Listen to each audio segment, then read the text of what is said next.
السلام علیکم، نظم ملکی نیوز ایچ ڈی کے ساتھ میں ہوں آپ کی ہوسٹ سمرہ مصطفیٰ۔ نیوز ٹوڈے میں شامل کرتے ہیں سب سے پہلے آج کی اہم خبریں۔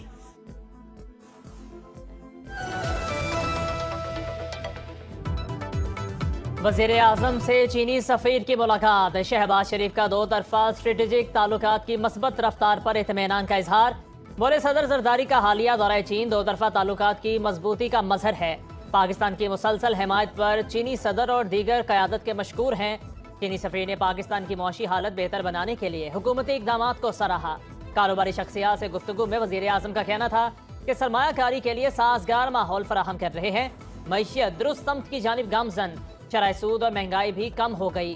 مزید کہا، آپ نے مشکل وقت میں اپنا سرمایہ اس ملک میں لگایا، آپ کی کاوشوں سے معیشت کا پہیہ چلا، لوگوں کو روزگار ملا۔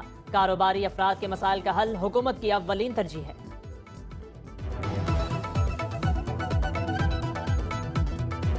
میکرو انڈیکیٹرز آپ سب مجھ سے اچھے جانتے ہیں کہ وہ الحمدللہ بتدریج بہتر ہو رہے ہیں۔ اب ہمیں employment, production, exports, agriculture, industry, commerce, trade, اب اس کو یہ ہمارا اب ہدف ہے۔ آپ نے اس کو آگے لے کر چلنا ہے۔ بلاول بھٹو زرداری سے 3 غیر ملکی سفارتکاروں کی ملاقات۔ امریکی چارج ڈی افیئر نٹالی بیکر سے ملاقات میں دو طرفہ تعلقات کے فروغ، خطے میں قیام امن پر گفتگو۔ دونوں رہنماؤں میں پاک امریکہ تجارتی اور معاشی تعلقات میں اضافے پر اتفاق۔